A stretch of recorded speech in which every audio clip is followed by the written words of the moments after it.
What the fuck is up, Gary? How's everybody doing today? We got a full house. We got, I am Buddy Pulley, host of this, the Big Motor Small Blade podcast. And then we have my co-host, not Chuck this week, Seth. And then we have TSJ Sports' own Peter Strada, and then the only real frontstretch.com reporter we ever have on this show, Anthony Damcott. What is up, everyone? Like, I hope we're all happy. Yes, I know. I know. Happy's a cat, Seth. I know. Like, yeah. Anthony, it's been a while since you've been on the show. You take it first. Yeah, I'm doing all right. Winding down the season. Only 2 more weeks, and then we'll all be in hibernation for 3 months. It seems like yesterday I was just traveling to Daytona. Now here we are. Yeah, it doesn't feel like it was that long ago. Yeah. Seriously. But at the same time, I'm totally ready for it to be over. Yeah, me too. Yeah. I had a free weekend this weekend for the first time in who knows how long, and I was like, wow, this is what it feels like. Dude, I was sitting there thinking about what to do with my next weekend, and I was like, hell yeah, I'm going to do this, that. Fuck, I'm busy the next 2 weekends, aren't I? Yeah. And I am. I have like 4 things going on this week. So anyway, Peter, what's up? Very satisfied after the weekend of racing we saw at Homestead. Only has me more energized to probably be disappointed at Martinsville, but holding out hope. We'll see. You ain't ever lied, huh? More energized to probably be disappointed. I see. Nothing wrong with that statement. That's the title of next. Yeah. I say that partly in jest because this is my favorite race weekend of the year, and yeah, the next gen package has put a damper on that the past couple of years. So I'm still holding out hope there's some redeeming quality in this race. They're not called dampers, Peter. They're underbodies.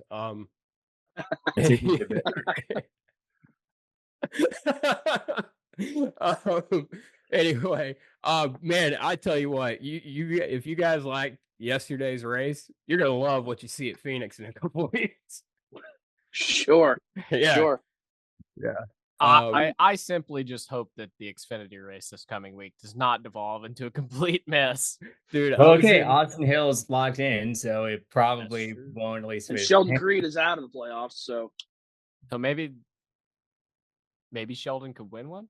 No, yeah, maybe this is the one race Sheldon. Well, let me tell you, Shane Van Gisbergen is out, so I officially don't give a fuck. True. I'm still gonna go anyway to watch Shane and hopefully watch Sheldon Creed finish second. Yeah. I was in the group chat, Taylor Kitchen group chat, and everything's. Never mind. Shouldn't have said that. Everything's blowing up. As soon as the race is over, I gave it a couple minutes. And I go, yeah, but guys, that's not going to hold a candle to anything we're going to see Phoenix. Oh my God, dude. That race was amazing. Like, I already see it in your eye, Seth. It was good. Okay. Okay. What more could you want out of a race? Yeah. All right. You know what? You could go first then. I don't like how much drag the lead car has, and he can never get away, and it artificially makes the racing closer and more exciting. If we fix that one thing, I think it's perfect. But I don't like that. Okay. Anybody have a rebuttal? No? Okay. None? You're just going to let them have that one?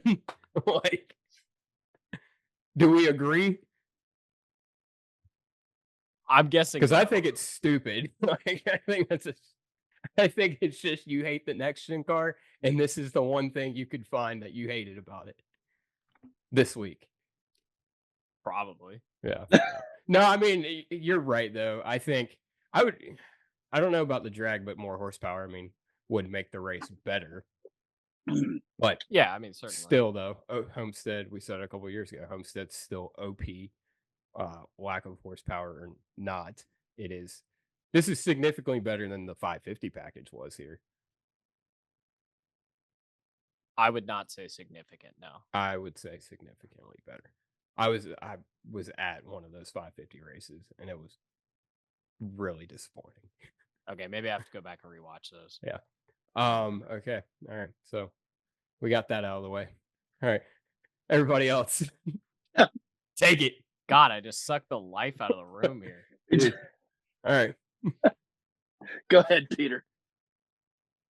Seth tried to give the race a TV blowjob. Now let's jerk it off the rest of the way, boys. Let's go.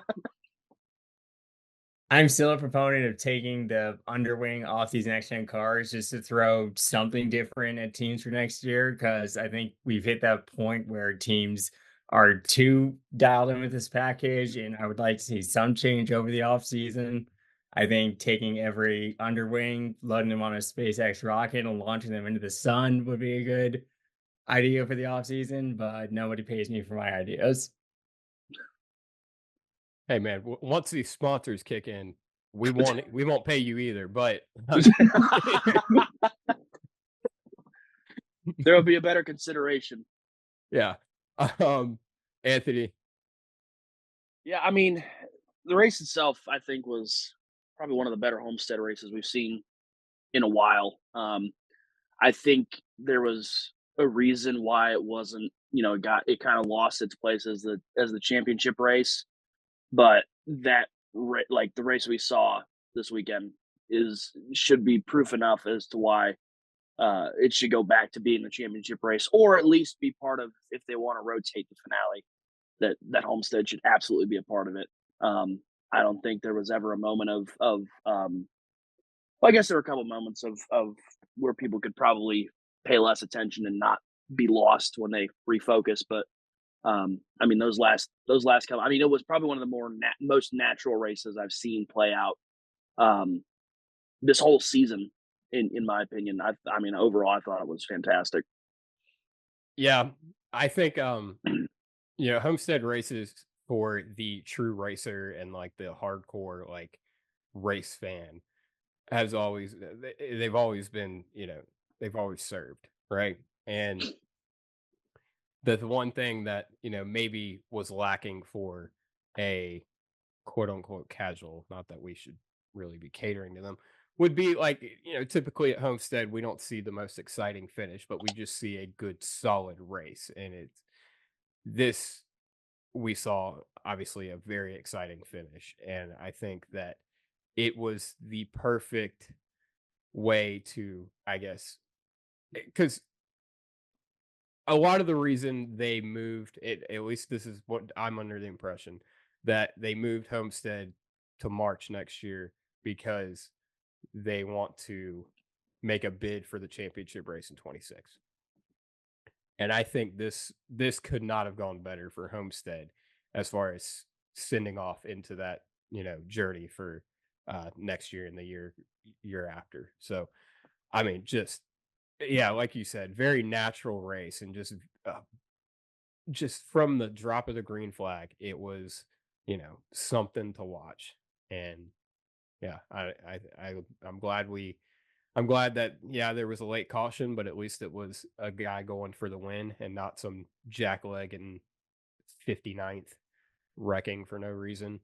So, well, I mean, it was just such a breath of fresh air. I mean, it seems like 10 of the last 12 races, we've had to deal with some sort of controversy, or we've had to deal with some sort of bad racing, or someone in 24th wrecking, with 3 to go. But like, we saw a bunch of, obviously pit strategy came into it.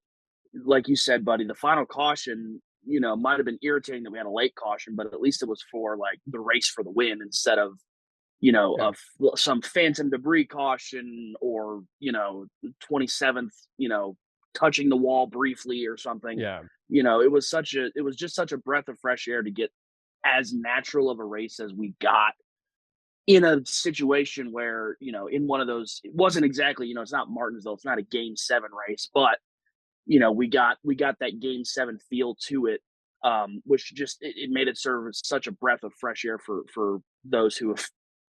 We've been through a lot as NASCAR community over the last couple months, so this was very nice to see. Seth, I'm gonna tee you up for this one. I remember what was it last week? We were discussing the format and a 3-race final round, and you said I don't know 4 drivers. You said you might want to see 8. Yesterday, I was sitting there. I was like, Seth was right. This is way more entertaining with 8 guys and like a 3-race finale. Homestead being the finale that with that and 8 guys. Yeah, I'm on board. Yeah. And even then, this race wouldn't need, because like if we did the playoffs, I would say properly, the way me and Peter specifically have mentioned, and y'all seem to be on board with, this would be the first race of the final round of the playoffs. And even if Martinsville and Phoenix aren't bangers necessarily, which, spoiler alert, they're not going to be. The only Martinsville race in the next gen era that was a banger was because of a move that's now illegal. Anyway, we're gonna move past that. Yeah, we would be looking at the points, however they would be, because it would be right after a reset, so wouldn't it be exactly the way it is right now? We'd be looking at and more interested in what's going to happen. Now it's just, okay, we got the cut line. Can someone below the cut line win? Can Kyle Larson make up 7 points? We're at Martinsville. I don't know. And then we re-rack them again without your playoff points. Again, someone explain that to me. I don't understand. Yeah. I guess getting into the That was a serious Sure. question. Can you explain that to me? Oh, why? Why? I mean, you're asking the wrong crowd, I think.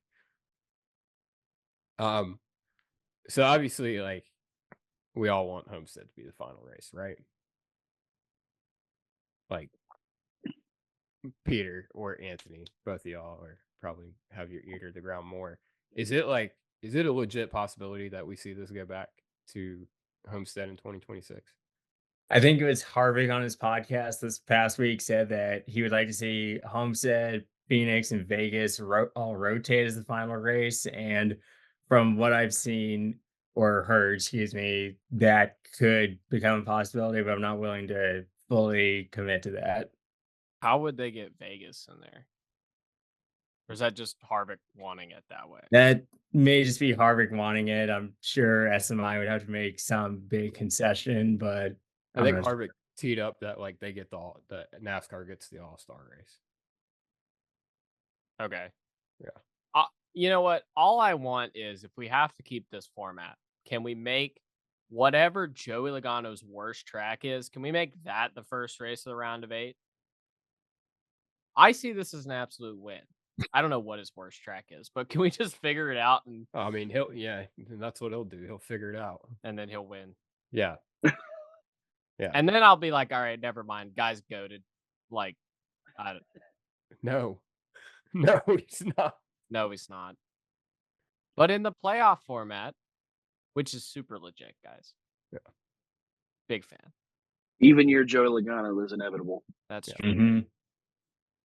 Yeah, I mean, I don't know. I mean, Homestead, say what you. I hear a lot of stuff about the facility at Homestead and like how it's just not up to snuff. And I'm like, that's not the impression I got both times I went there. Both times I went there, I was like, this is a very nice racetrack. This is like, it's probably one of the non Daytona, maybe Talladega, Phoenix that have been renovated. It's probably the nicest racetrack I've been to. I can't really speak to that because I have yet to go to Homestead myself. Maybe I will go when it comes to championship race again. But I think that's more so it just not having really anything to do outside the racetrack's footprint itself. People who were there this weekend told me out other than merch haulers, there wasn't much in the fan zone or midway for people to do outside the track. And I've been told that if you get an infield fan pass, there's not really much to do or see. It's just kind of there. So it's That's not cool. quite like Daytona or Phoenix or even Richmond is. Dude, I bought a pit pass for like $50 in both 2017 and 19. I went. Now maybe it's changed. Obviously, it's a long time ago. But I mean, I felt like it was a pretty fair deal. I mean, but that's just me. I don't know. But Is them moving the race next year to March possible? Is it part of the plan to maybe renovate it That's between what I'm then hoping. and next fall? Yeah. I mean, honestly, Sorry, go ahead. I think there's probably some truth to that. Yeah. Even if it doesn't become the championship race, I think it's clear that NASCAR wants Homestead in the playoffs. So I think by moving it up to March, it gives them some like 18 months to renovate the track and get it ready for 2026. Whether it becomes the finale or stays as the middle of the round of 8 or whatever. I don't think, except for those that year or two where they did move it up to March just to kind of follow Daytona, to ease the travel for the teams. I think it's clear that NASCAR wants to keep Homestead as a playoff race and a late playoff race at that. So I wouldn't be surprised if there's some truth to those renovation rumors that we keep hearing. Yeah. I mean, as far as the fan attendance goes, I mean, it is. I think there's a direct correlation between Homestead and Atlanta.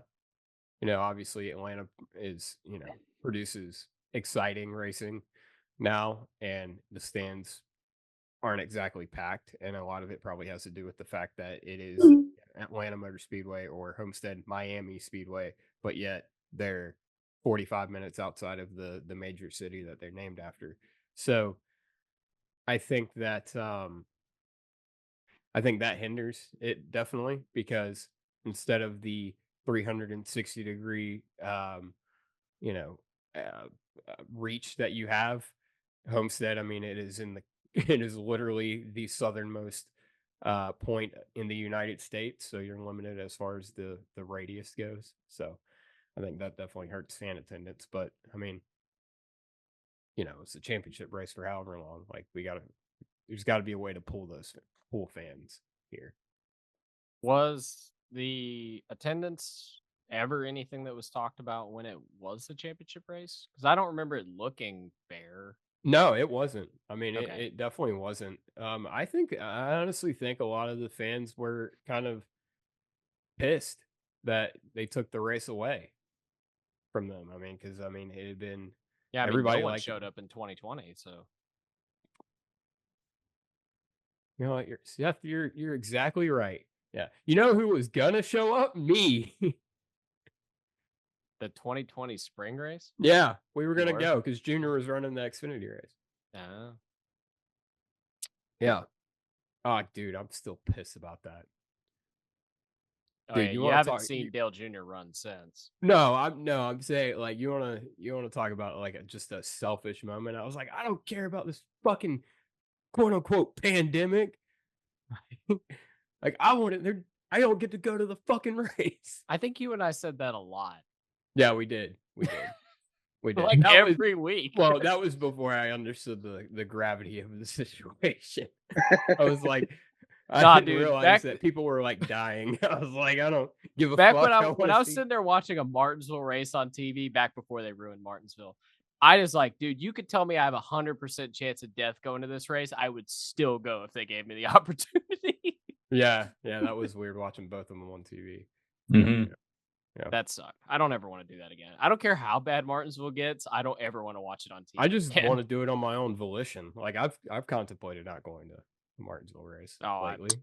I've never contemplated not going to Martinsville. Well, yes, Seth, you live like 7 feet from the fucking racetrack. I mean, allegedly. Don't Yeah. dox me, buddy. Yeah. Either way, let's talk about the race. I guess the nitty gritty of it. Where do we want to start? What was the first thing that happened? Kyle Larson's blown tire, probably. Thank The you. 7 car spot. Oh yeah, the 7. Oh yeah, 7 that was car. lap 1. Yeah, it was. Damn it, Dude, you maybe can take the Corey LaJoy out of the 7, but you can't take the 7 out. Oh wait, no, wrong way. Yeah, you could take Corey LaJoy out of the 7, but you can't take the 7 out of Corey LaJoy. Dude, I'm starting to think Corey LaJoy's not a bad race car driver. It's just that fucking 7 car. Yeah, maybe the 7's the modern day equivalent of the Roush 60 car from 2018. Dude, I just baited Peter into fucking making that ridiculous claim. I'm kidding, dude. But yeah, dude, that was a like. Does He Justin did so Haley? good I mean, last Justin week too. Yeah, Justin Haley, like he I know he races dirt cars and they don't have spotters, but like he does know he has one. Like and a camera, yeah. like a whole ass camera. That's twice now where he's just turned left in front of somebody and Justin Haley turns left. Yeah. Yeah, it sucks. I mean, I think we all. I don't know that anyone really has much of an opinion on Justin Haley, but I think the opinion on the show is favorable of him. Mm-hmm. Yeah, opinion on this show is definitely favorable. Yeah, we do like Justin Haley. I mean, it's just weird that trade happened, and like, I don't think either of them have really benefited much from it, as much as at least we all thought. Like, we all thought that the 7 would instantly become a top 20, top 15 contender on the regular, and it seems to be anything when but. he hasn't turned into Kyle Larson randomly. Yeah, not dude, the good way, but bad way. We were that close to Chase Elliott getting taken out on lap 1. I initially thought, seeing the first replay, that the 9 had damage. I thought, oh crap. That's wouldn't have been my reaction. Yeah. That happened. Ryan Blaney, Chase. It was. I mean, what 7? All 7 guys that were not locked in were up there at the front pretty much the entire day, and all 8 of the guys that should be in the playoffs were up there pretty much the entire day. Like Joey Logano ran dog ass last the entire day, and you can't convince me if he hadn't won last week that he still he still run dog ass last yesterday. Yeah, Larson at one point in one of the stages was racing Logano for what felt like 50th and couldn't get by him. So that just shows how far off he was. If a wounded 5 car could barely get by him. Yeah. You mentioned it earlier, Seth. Kyle Larson blew a tire. I just want to say I was right, because I said that something was going to happen to Kyle in these first 2 races, and look at that, something's happened to Kyle both the first 2 races. Yeah, this has been probably the weirdest playoff for Kyle, maybe ever, because like in the before times, they just weren't fast enough. And then ever since he came here, to Hendrick, it was either, I mean, he never just had shit happen. It was like he did something stupid, which, I mean, we'll get into that later. But basically everything else that's happened in the playoffs this year has just been stuff that like happens. Yeah. I don't know. It's weird. I don't know. And then they come out and whoop ass occasionally. It makes no sense. The math says that he's going to run like 8th this week. So we'll see. The math says he's going to kick their ass this week. Yeah. Yeah, he has 4 straight top 6s at Martinsville. And he's won every elimination race. Sure, but there's going to be tire wear this week, and that's pretty much all she wrote for Kyle Larson at Martinsville. There's not going to be tire wear this week. Yeah, they told us that ahead of Wilkesboro, and there wasn't at Wilkesboro. Yeah, but Wilkesboro is like a repave. And also it's going to be like, what, 70 degrees? Yeah. I guess we could put rubber down. I mean, it was warm last year. Mm-hmm. We put rubber down. Yeah, it was. Well, wasn't it like 80s last year? Or am I stupid? Something around there, yeah.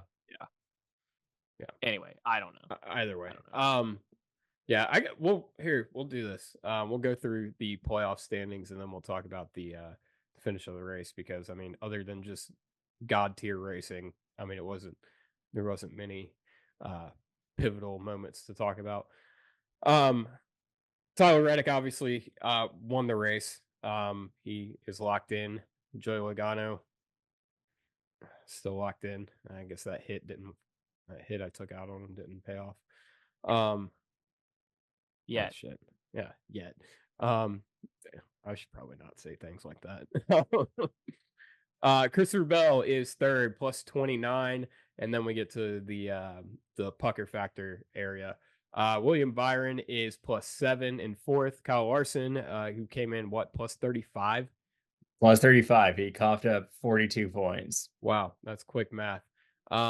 He is 5th, 7 points back.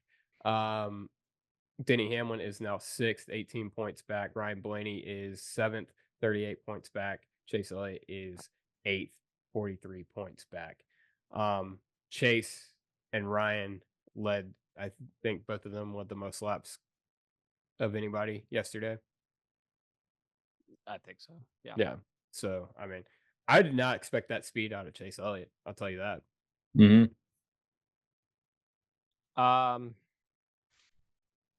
Yeah, I guess not. I don't really know what his history at Homestead is, to be completely honest with you.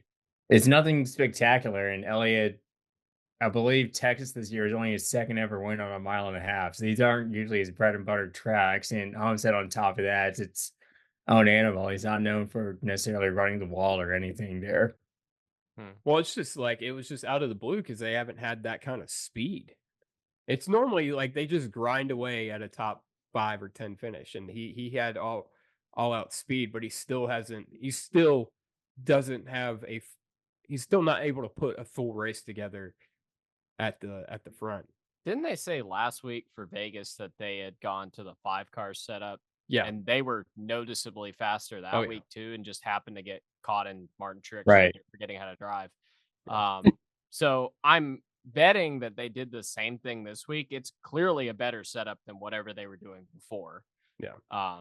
Which I mean we knew that already, but yeah, I think that's what they did. Yeah. Ryan Blaney obviously was very fast. He was faster last year. We'll talk about the ending to his day. Denny Hamlin, kind of same deal. We'll talk about him in a minute. Larson, same. William Byron, just doing William Byron things, just flying as far under the radar as possible, and he's chipping away at it. Bell, he did exactly pretty much what I thought he was going to do. I think I did pick him to win, but I mean, 29 points ahead of Martinsville. I think he's going to be okay, barring any unforeseen circumstances. But this is the 2024 playoffs, so who knows what the fuck's going to happen. Yeah. Let's get to the end of the race. Kyle Larson obviously blew a tire, and that put he had damage to the diffuser after that, and fought back from a lap. What did he go a lap down? I don't believe he He ever was- lost a okay. lap. He went all the way back to 35th. I know that. Okay. So he was back to 35th and pretty much spent the entire rest of the race getting back up to the front. And through strategy, well, Larson had one of the fastest cars on the long runs. It was very apparent that he and the 11 were the fastest on the long run, the 12, which, I mean, shocker. Penske, wasn't as good on the long run. You could just tell the 9 and the 12 in particular just did not have it when it came to the end of the tire life. Kyle gets to Ryan Blaney, and they come up on the Austin Dillon, and Kyle goes for a gap. And if you don't go for the gap, then you're no longer a racing driver. And, he ends up getting that weird error spot we see with the next gen car and ends up spinning out. And that was pretty much all she wrote for Kyle. He had damage to the diffuser. They had to put Flap the came diffuser up. back. Yeah. Diffuser flap back in place, and that kind of ended his chances. His drive though, like, yeah, it ended up, the way it did. Cannot say enough about the absolute that was a championship drive to me. Like, that was a Jimmy Johnson, Jack and House-esque drive. Like, the car was, they said in Miller at Kyle kind of put the car on his back and willed that thing all the way up to contending for a win with 10 laps to go. Yeah. I mean, that thing, you could see it. If he came off the wall at all, it stepped out on him. You could see it every single time. They were noticeably slow. He was like noticeably slow on fresh tires when everyone had the same stuff and could go hard. Yeah. And he just he would sit there and just grind out the first 15 laps of a run and then just start rolling. It was a compounding issue too when Yeah. he was on new tires too, because I mean, obviously that's when the pressures are the lowest, and obviously the car's lower to the ground, so the diffuser that's when it's the most effective, and when it's damaged, obviously you're going to be at a huge disadvantage. Yeah. And then once the pressures build up, the pace slowed down. The diffuser doesn't matter as much, and next thing you know, the 5 cars, mowing them down. So, I don't know. You guys have opinions or just absolute bow down praise to Kyle Larson? This is the Larson Glazing podcast, if you guys didn't know that, according to all the comments. I don't know. I try and keep it low. Buddy goes all out, but I don't know. I mean, I think you're spot on with your assessment of the overall drive he had yesterday. And I don't have too much of an issue with the move at the end. I did in No, the I mean, moment. In the moment I was like that was, of course, Kyle did something stupid, and then you really look at it and I don't know, that's just hard racing. I don't see anything wrong with that. If he'd have Blaney backed did. out, Yeah. huh? I was just gonna say, I mean, Austin Dillon did everything right.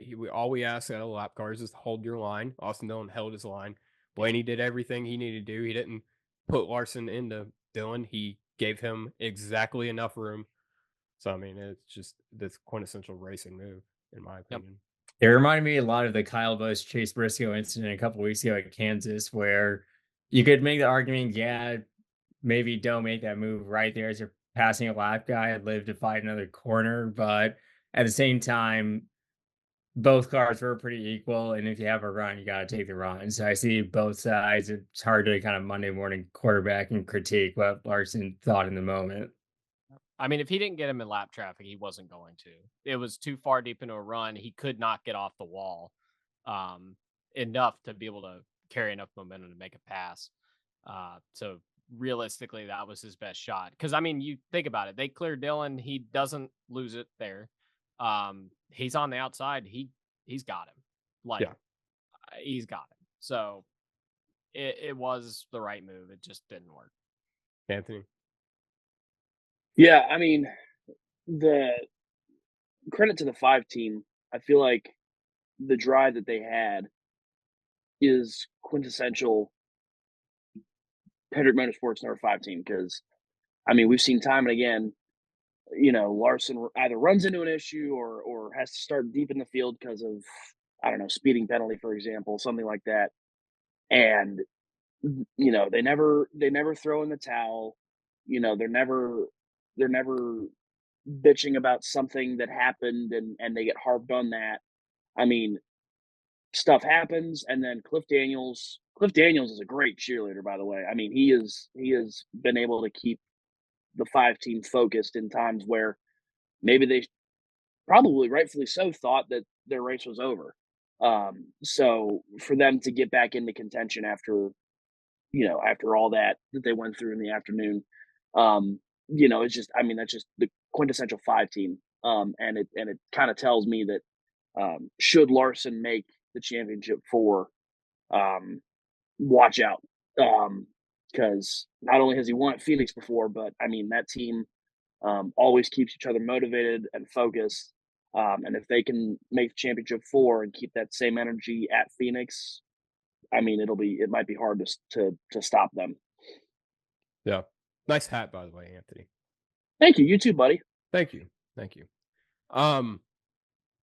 Yeah, so obviously Kyle Larson spins out. That sets up a restart where previously Tyler Reddick had stayed out on old tires trying to catch a caution. They were throwing a Hail Mary. And they did not get the caution when they were still on the racetrack. They came in pit. Larson spun out a lap or two later, and which set him up to be the leader when everybody else pitted to get tires on the final restart. They come out. It's Reddick on the front row with Blaney, and Denny Hamlin takes it from both of them around the outside and is cruising to a victory. I personally was a little bit heartbroken for Denny. I really, really wanted Denny to win this race. I hate that for you. Yeah. Yeah, I bet you do, dude. Denny just they just didn't have the speed on the short run. I mean, obviously are a long run team. They always have been. Um, and Ryan Blaney gets by him on the last lap of the race. Or no, coming to the white flag, he gets by him in turns 3 and 4. He sails it in on the bottom, clears Denny. And then Tyler Reddick is third on quote unquote old tires. I think a lot was made of that. I think having the cycle on the tires probably actually helped Reddick in the life of the tires. Reddick gets the second off turn 2, and then Ryan Blaney says, "Here, take it." I mean, just leaves the door wide open on the top for the guy who runs the top just about better than anybody else to sail around the outside and put himself, and Reddick puts himself and Michael Jordan into the playoffs or the championship four. Um, I was a little overzealous yesterday. I said in the group chat I forgave Tyler Reddick for Darlington because that was a badass move. I'm going to retract that, but it was a badass move. I don't forgive Tyler Reddick, but I do. Damn it, I knew I should have saved that shit when you Yeah. typed it. No. Yeah, I mean, look, the I was impressed because yes, he did have older tires, but more than that, just the fact that it wasn't like Denny and Ryan really raced each other that hard. I mean, Ryan made a pretty smooth pass on Denny, and then Reddick had to find a way to get past Denny in one without losing all the momentum and then get to Blaney at the end of the straightaway, which that was the most impressive part to me was the fact that he was able to hang with Blaney, even having passed Hamlin. And they go off in the corner. I mean, off in the corner, like I said, Blaney just gives it to him.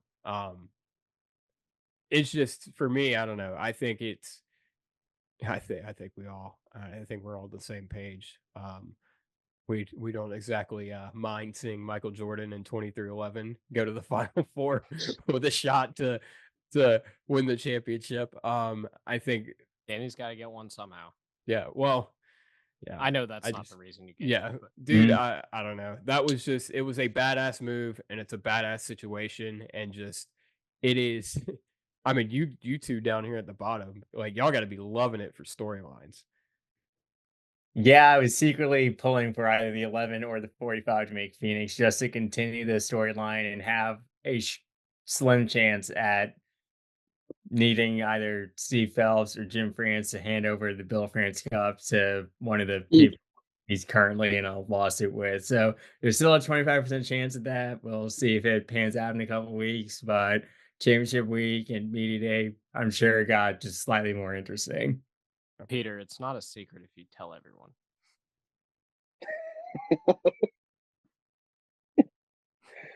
I mean, for me, I do want to go back to Denny Hamlin for a second because Yeah. we were talking about. Let's talk about that last run of the race. Go ahead, Anthony. Yeah, well, because we had talked about, we were surprised to see the speed out of Chase Elliott. I was kind of surprised to see that out of the 11 team because this playoff run has been nothing short of a disaster for that team. Yeah. There are people who probably watched yesterday's race thinking that he wasn't even in the playoffs because he's just been so relevant. That team has not been able to figure it out. Really, since that penalty for the illegal engine tear, when they tore down the engine after the Bristol win, that penalty they got. Ever since then, there has not been a single sign of life from that team. So for as strong as they were, up until probably, midsummer, it was surprising to see them so non-existent throughout the playoffs till this point. So I feel like that was a run that team needed, even though they didn't come away with the win. I guess if you want to get technical, Denny got the win as an owner, but even still, they didn't come away with the win. Obviously, they still have to race for a championship 4 spot if they want it next week. But it was. I was impressed to see that 11 car running as well as they did yesterday, considering just how terrible. Disastrous of a playoff run they've had to this point. Some of it's been self-inflicted, but others, just seems like they haven't had the speed. And yesterday they showed that they might. They're still, they didn't hear no bell yet. So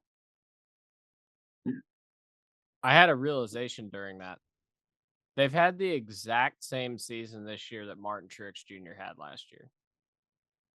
Technically, that's not true. But anyway, they won the Clash, were dominant for a period, and completely fell apart in the playoffs, but at the same time still have made the round of 8. Makes no sense. I don't understand any of it.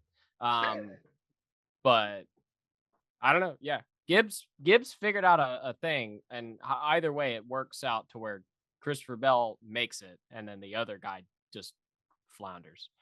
So I don't know what they're doing over there. Maybe they need to fix that somehow. I don't know.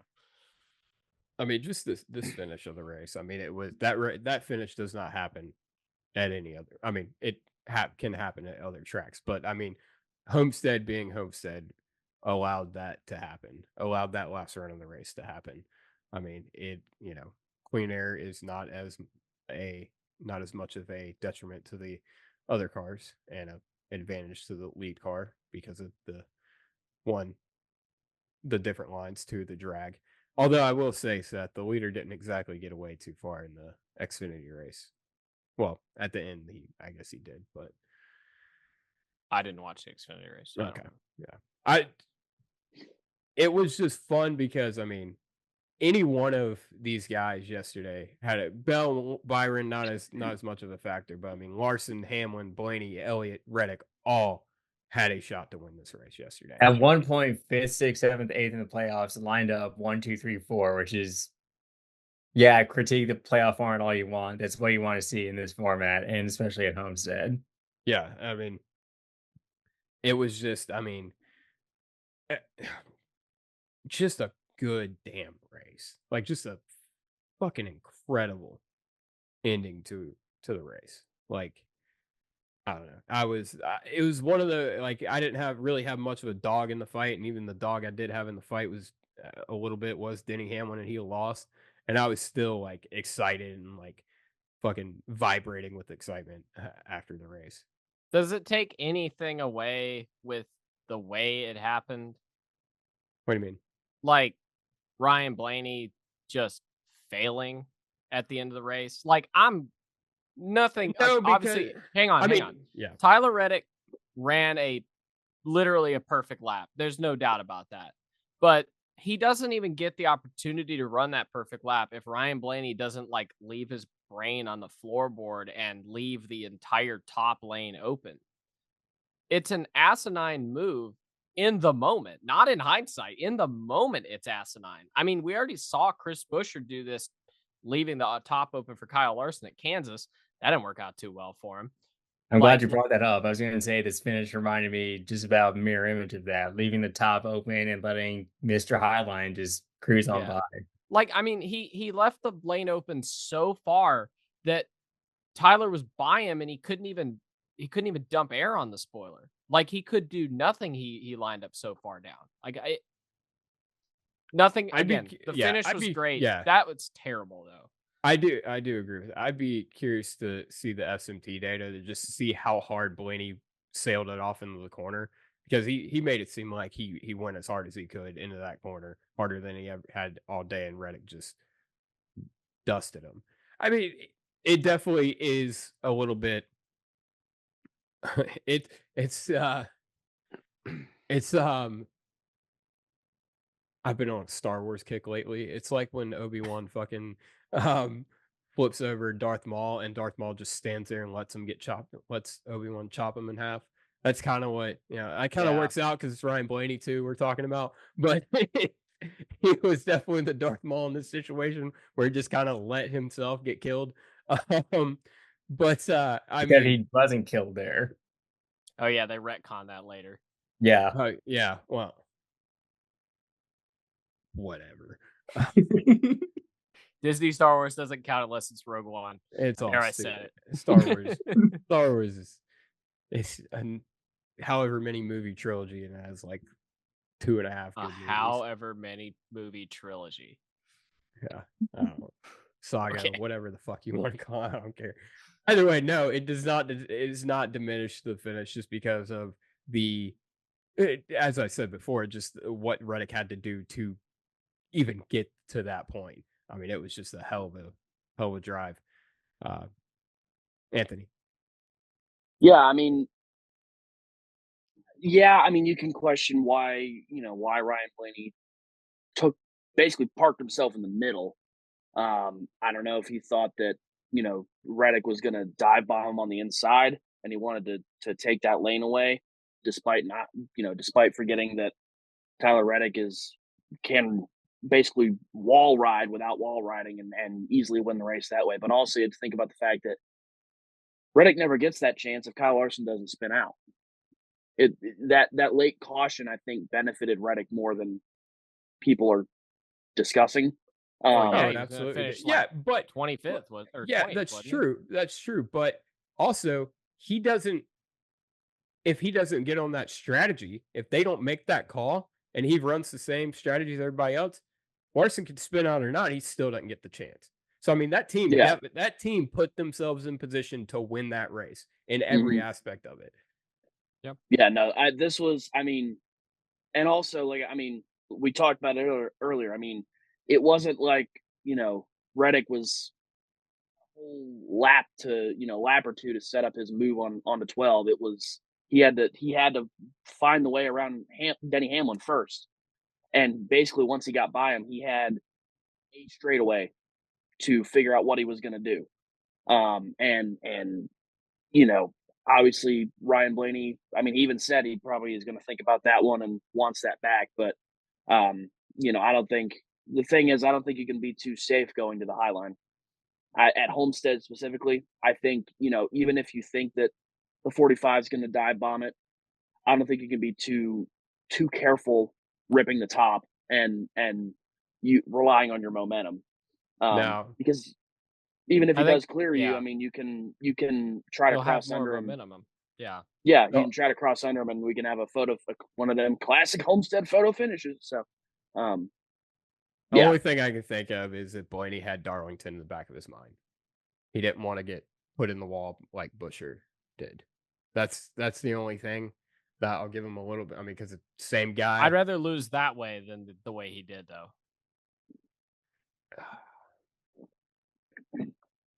I mean, I get, Much yeah, rather. I get, yeah. I mean, yeah. I mean, it's definitely, it was a dumb move. I think there is, judging by past moves by Reddick, I mean, it all. I guess you got to be in the mindset of I Ryan, understand. because I mean, well, 'cause you got to think. Yeah, no, I mean, because I was gonna say it's like as hard as he drove it down in the corner, it was probably more beneficial to you know run the middle and not or yeah, I don't know, man. Because like as hard as he went in the corner, Reddick tries to dive bomb him. Reddick's not going to clear him, and so he is going to put him in the wall. But also, yeah, yeah, I don't know. yeah. I don't know. We are. I not we. I am definitely very hard on Tyler Reddick. Um, maybe harder than I should be on Tyler Reddick at times. Um, because if you pointed out, I mean, Larson and Bell and Reddick are largely the same driver. They all are extremely fast and probably the 3 most talented drivers in the field, and they all do stupid things from time to time. But yet I sing the praises of Larson. But Kyle Larson does everything outside of Cup that, elevates him, in my opinion. Tyler Reddick, Bell's fine. I think Bell's a damn good race car driver, and Reddick is a great race car driver as well. But he does a lot of dumb things, but yesterday was a Herculean effort that I knew he was capable of, but I hadn't exactly seen out of him. And so that, at least for me yesterday, that negated a lot of my negative thoughts on Reddick. Like, okay, all these big money moves that you've tried to make and just bust your ass, you at least made up for some of them by having one of the most incredible laps I've seen in the next gen era. yeah, he was a half second faster than whoever was the next fastest, Yeah. who had the next fastest lap on the final lap. You happy Cook Virus has said something good about your favorite drivers? What do you mean? talk about Shane Van Gisbergen like he's the next coming of, I don't know, a good NASCAR driver. Jeff Gordon. Yeah, there we go. Oh my God, Jeff Gordon's mid. Okay, going on the Martinsville. Terrible. Unless we have anything else to add. I'm good. All right, cool. Sundress and Dumbass.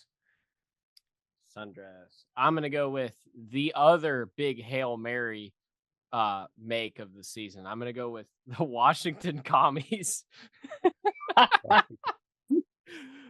Straight up, my favorite part of the whole weekend was watching that play live. I don't care if it's not NASCAR or not. I had a great time with that. I mean, Dill was at the game. What do you think his reaction was watching that? Oh, fuck! Oh, fuck! Dude, I was happy for Dale Jr. when I saw that. I was like, good for him. Good for him.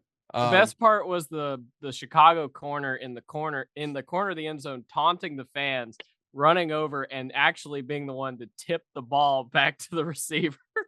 Shout out Tyreek Stevenson. That's his name. No one forget it. Peter, they won't. Anthony. Man needs to be cut.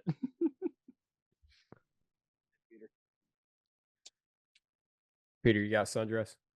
Yeah, I'll go Carson Hocevar. He was at one point, I think, the only non-playoff guy in the top 8, which shows great poise for him being obviously still a rookie, still in a very developing Spire Motorsports. I think in the right situation, he could be a regular race winner, if not championship contender. I think this is his most improved or most impressive performance yet in Cup.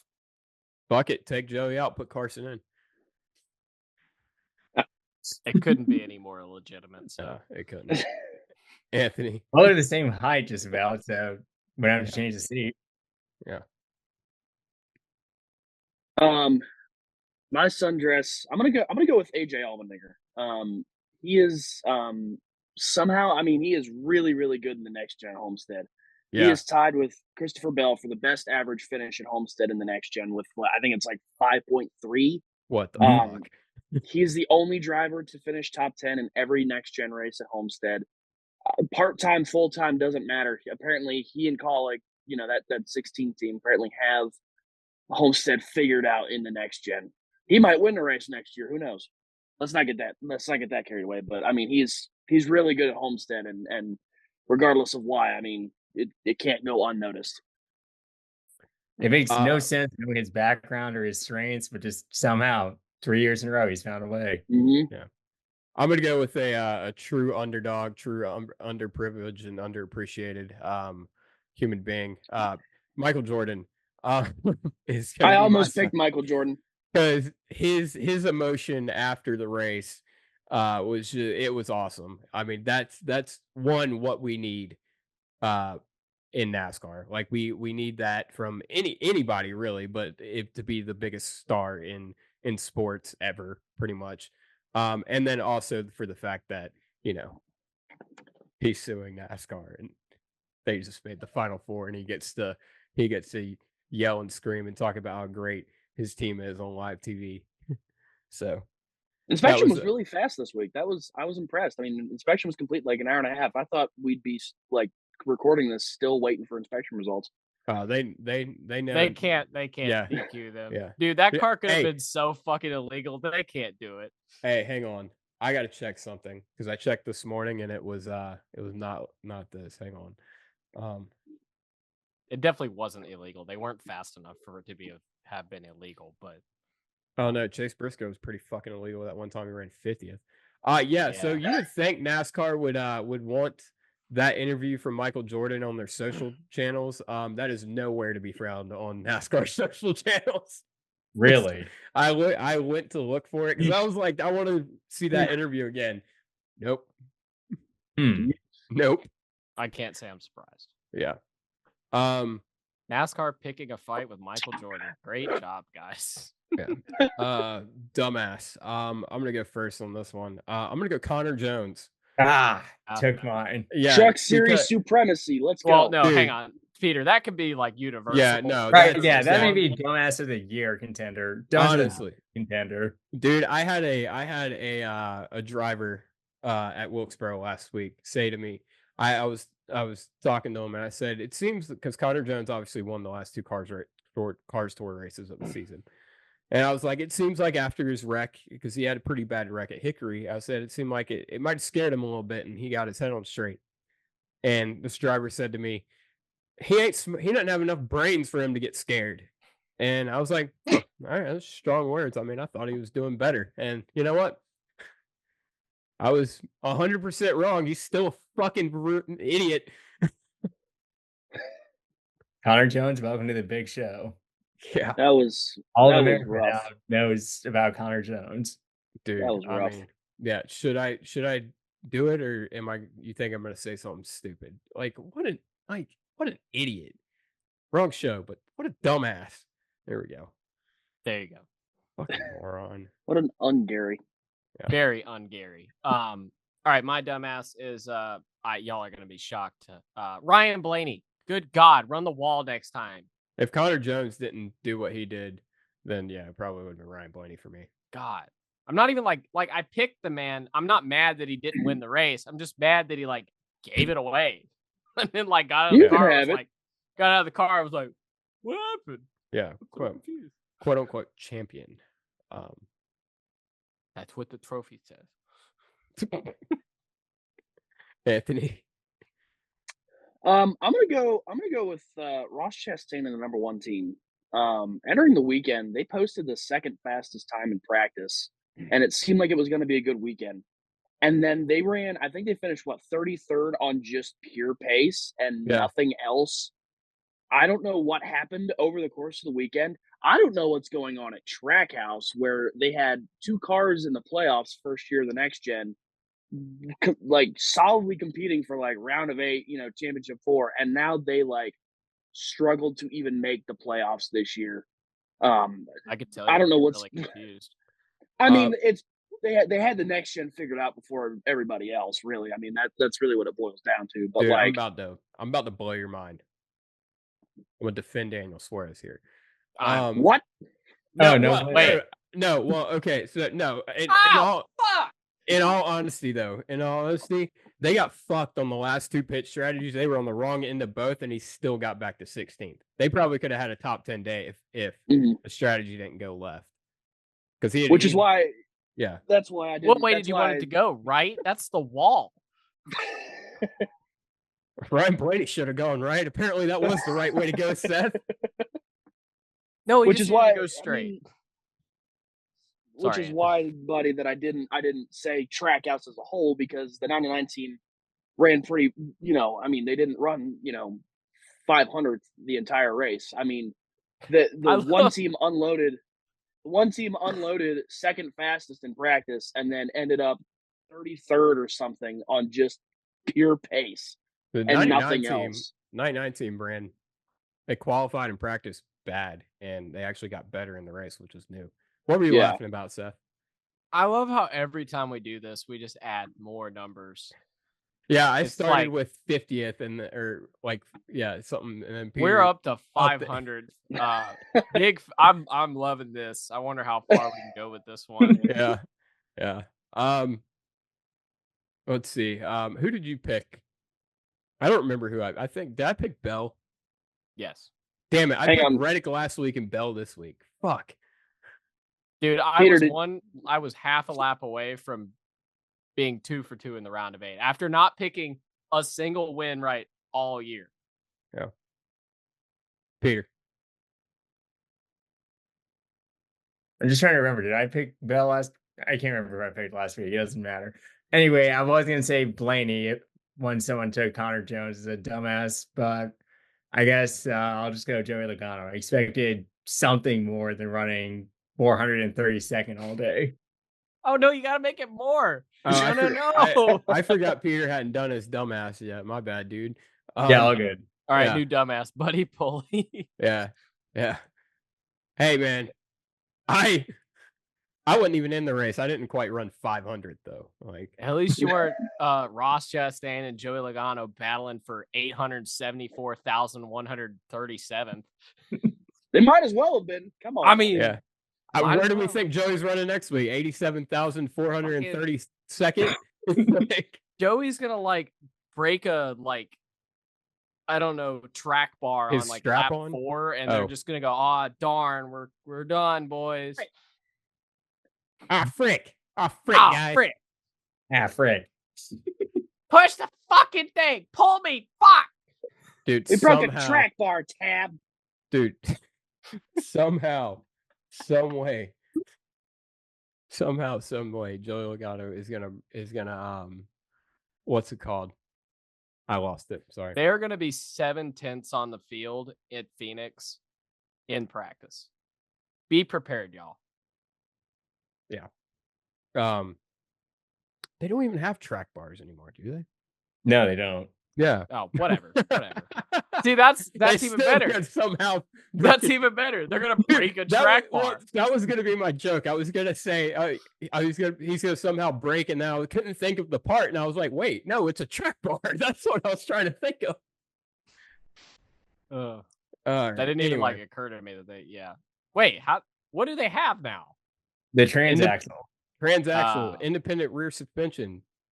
Idiot. Oh yeah, the thing I hate more than life itself, and the next gen car. Yeah. Going into Martinsville. But I picks Martinsville. I get Let's to pick. do that. Danny Hamlin. Probably. Fuck. It's been 9.5 years, and he's due eventually for a Martinsville win, I would imagine. Hey. Has I'm it a really brain. been that long? Wow. Look, 2015. Yeah, spring 2015. Damn. We're bringing out vintage big motor small blade phrase right here. Jeff Gordon. No, Kyle the fuck Larson. Good luck with that. Yeah. I will go. Anybody? Chase Elliott. Chase Elliott. That's probably not a bad move. Yeah. He was fast in Vegas before the Reddick incident. He obviously showed speed at Homestead. I think they've found something in that 9 team. And I they never were liked you anyway, top Peter. 3 in the spring. So Yeah, honestly, I've waffled back and forth. I'm gonna go with Christopher Bell. Did you say you waffled back and forth? Yes. Okay. All right. Yes. I waffled between 2 different drivers. well, I'm gonna pancake back to 747 in this race. Dude. I'm going with listen, I'm gonna go with Christopher Bell. I feel like this is a week that he doesn't necessarily need to worry about points. So because of that, I think he'll win the race for good measure. I craped between Brian Blaney and Kyle Larson. That sounds a little odd. Yeah. To the ear. All right, so yeah. Homestead was a hard nipples kind of day. We're going into Martinsville next week. What do we expect? Droopy nipples. Droopy. For starters, yeah. Okay. I'll drink to that. No lead in my pencil all day. Yeah. It's gonna be lack of passing. I fear. I hope I'm wrong, but I fear it's just gonna be a lack of passing like we've seen. Hey, I mean, we had a good Bristol race this year. Anything can happen. We do have the tire on the right side, so there is some hope this weekend. Yes, if that fall Bristol race was just an instant classic, honestly, that was just such a fun race. Hey, it would be a good race for me if that happens. Yeah. That's true. Yeah. I think that's all we got. We will be at Martinsville next week, all of us except for Anthony. Anthony, why? Yeah. Come down. Listen, Chuck's not gonna be. Hey, Chuck's not gonna be there. This is true. I'm booking my hotel right now. Thank you. You don't have to book it. Yeah. Yeah. Don't say the buddy Dutch lives man. 2 hours away, and I live 45 minutes away. Fuck, Peter lives like 50 minutes away. 50 minutes, yeah. So I live 6 hours away. Don't you mean 7 million miles away or something? he means he's running 846th. Yeah. Yeah. Okay. All right. So if that's all we have, if any of you are going to be at Martinsville next week and you see us, don't say hi. We'll be at the tweet up. Take a Do not picture talk from to a us. distance. Take a picture from a distance and then send it to us, and we'll go, "Oh, cool! not like it. We'll But block you. Do not talk to us under any circumstance, please. Yeah, Thank you. we'll be at the puke tweet up. emoji. We'll be at the tweet up. Don't approach us. Bring us hot dogs. We Do not bite. ask for our autograph. We will No, not Buddy sign will anything. give you an autograph. I will give you an autograph. Yeah. Yeah. I've given out. Hell, I think Buddy and 2 I or signed 3. an arm this year. Oh yeah, we did. We did sign an arm this year. I mean, it was a friend of ours, but still. Yeah. I mean, it Tattoo. counts. Yeah, technicalities. It doesn't matter. I think Did they it get was the arm I think it was signature tattooed on Oh, Martinsville. I think it was Martinsville. No, it was Wilkes-Barre signed an autograph last year. Did we sign a cooler this year? Was that I think last we year? did. I think we did. I don't remember whose. We're basically famous. Yeah. No, Um, we're not. So yeah, if you see us at Martinsville, you can ask for our autograph, but don't. We're not saying anything. We're not talking to you. And you got to provide the marker. You got to provide the marker. You walk up to us, fucking empty-handed, no marker. You're getting fucking clocked because it's Martinsville. I'm just here so I don't get fined. Anyway, feel free to approach us next week. Go fuck yourselves. Bye, Gary. Bye, Gary.